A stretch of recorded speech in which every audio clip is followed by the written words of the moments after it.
पूरे पाकिस्तान में शोर मचा हुआ है, क्या ये वैक्सीन लगवानी चाहिए? आखिर तबीब क्या कहते हैं, अतिबा कराम किस तरफ खड़े हुए हैं जाकर? ये वैक्सीन है क्या, क्यों लगाई जा, सर्वाइकल कैंसर आखिर है क्या, ये फैलता कैसे है, और वैक्सीन की मुखालफत कौन लोग कर रहे हैं और क्यों कर रहे हैं, वजह क्या है, आखिर उनके क्या पॉइंट है जिसकी वजह से वो मुखालफत कर रहे हैं, और जो इसके हक में है उनका क्या कहना है, और आखिर में एक इस्लामी नुक्ता नज़र और तिब्बी यूनानी का नुक्ता नज़र क्या है इस वैक्सीन के हवाले से।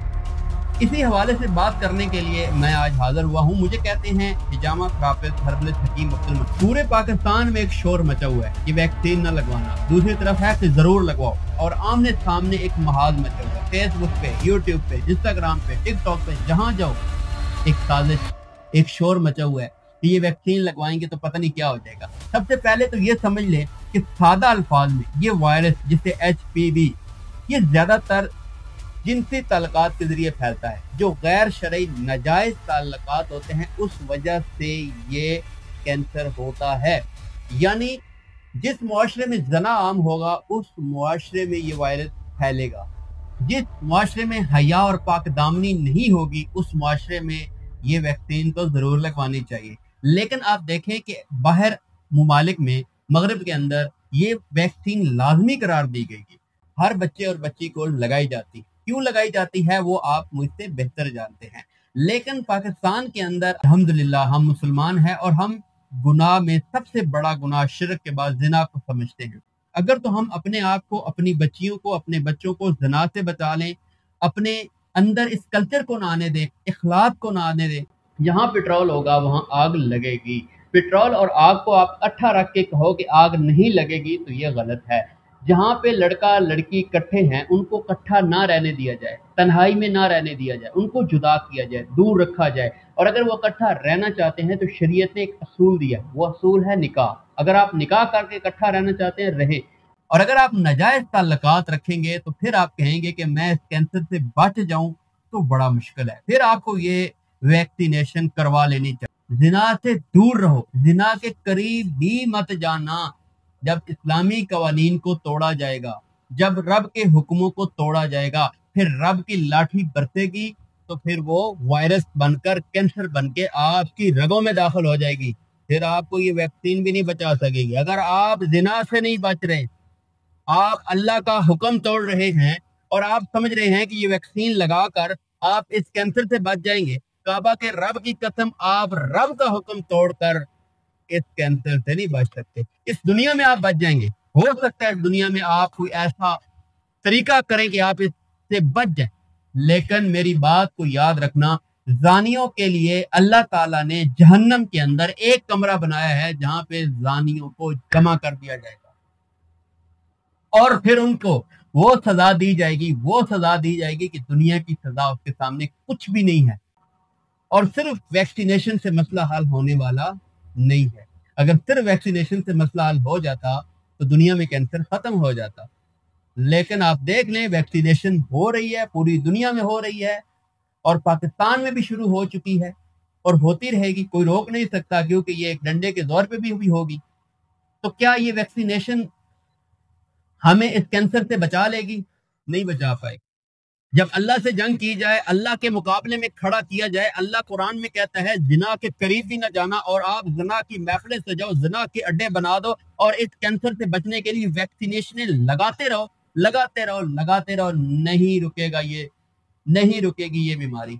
तो मेरे भाइयों, सबसे पहले आपको जिना से बचना है। अगर आप जिना से बच गए, इस गुनाह से बच गए, तो आप इस कैंसर से भी बचेंगे। अगर मैं तिब यूनानी की बात करूं तो तिब यूनानी के नजदीक कैंसर का सबब अक्सर और बेशतर सदावी मादे होते हैं। सदा जब बढ़ता है, खुश्की जब बढ़ती है, बादी चीजें जब इंसान ज्यादा खाता है, खुश्की वाली चीजें ज्यादा खाता है और तरी वाली चीजें बिल्कुल छोड़ देता है, उसके जिस्म में कैंसर का आगाज हो जाता है। जब कैंसर का आगाज होता है तो आहिस्ता आहिस्ता आहिस्ता ये अपनी जड़ें मजबूत कर लेता है। जब मजबूत कर लेता है तो पता चलता है कि इंसान को कैंसर हो गया है। कैंसर का इलाज चाहते हैं तो सबसे पहले अपनी जिंदगी में हिजामा को लाजमी कीजिए। हर महीने या हर 2 माह के बाद, हर 3 माह के बाद हिजामा लगवाएं। और ऐसे मुसहल जो जिस्म को साफ करते हैं, खून को साफ करते हैं, किसी माहिर तिब यूनानी के मुआलिज से मिलकर अपनी नब्ज चेक कराकर अपना दुरुस्त मिजाज जानने के बाद उसके बताए हुए तरीके के मुताबिक मुसल इस्तेमाल कीजिए। ये आपके खून को साफ करेगा, आपकी रगों को खोलेगा, आपकी रगों में रुकी हुई शुद्ध मादे जो कैंसर का सबब बनते हैं उनको खारिज करेगा और आप सेहतियाब हो जाएंगे। और ऐसी ग़िज़ाएं खाएं जो क़ुव्वत मुदाफ़ियत को बढ़ाती हैं।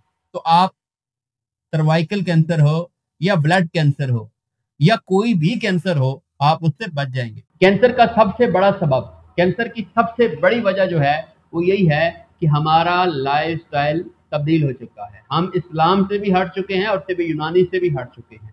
हम फितर से हट चुके हैं, और जब कोई फितर से टकराता है या फितर से हट जाता है तो वो सर्वाइकल जैसे कैंसर में मुब्तला हो जाता है, वो ब्लड कैंसर में मुब्तला हो जाता है, वो ऐसे ऐसे अमराज में मुब्तला होता है जो उसने न कभी सोचे होते हैं ना उसने कभी पढ़े होते हैं। तबीब और डॉक्टर हजरात परेशान होते हैं कि आए रोज़ नई नई बीमारियां कहाँ से आ रही हैं। मेरे भाइयों, नई नई बीमारियां सिर्फ इस्लाम की दूरी की वजह से आ रही हैं। नई नई बीमारियां फितरत से दूरी की वजह से आ रही हैं। जब आप फितरत से दूर होते हैं, इस्लाम से दूर होते हैं, रब के कुरान से दूर होते हैं, तो बीमारियां आके घेर लेती हैं आपको। अगर आप इन बीमारियों से अपनी जान छुड़ाना चाहते हैं, अपने ईमान की हिफाजत कीजिए, सबसे पहले अपनी फितरत पे लौट आइए। ताज़ा खाइए, फ्रेश खाइए, और फ्रिज में रखी हुई बासी चीज़ों को उठाकर जानवरों को डाल दीजिए। पैकिंग की चीज़ों से बचिए, पिज़्ज़ा, शवारमा, बर्गर से बचिए, ये कैंसर की सबसे बड़ी वजह है। ब्रायलर मुर्गी से बचिए, ब्रायलर मुर्गी के गोश्त से बचिए, उसके अंडे से बचिए। ये वो बातें हैं जो आपको कोई नहीं बताएगा। मैं अपनी वीडियो को इस पैगाम के साथ इस बात पे ख़त्म करूंगा कि कुरान कहता है, ए ईमान वालो, यहूदो नसारा को दोस्त ना बनाओ, वो तो आपस में एक दूसरे के दोस्त हैं। कुरान की आयत में ही आपके सवाल का जवाब छुपा हुआ है। ढूंढना चाहोगे तो ढूंढ लोगे, तलाश करना चाहोगे तो मिल जाएगा। आंखें बंद कर लोगे, कानों में उंगलियां डाल लोगे, लेकिन कुरान सुनाता रहूंगा, और कुरान सुनोगे तो सीधे रास्ते पे आ रहोगे, और तिब्ब यूनानी और इस्लाम को लेके चलोगे तो बीमारियों से बच जाओगे। अगर हकीमों को गालियां देनी है, एक दफा छोड़कर 100 दफा गालियां दो। सेहत आपसे नाराज हो चुकी है। अल्लाह ने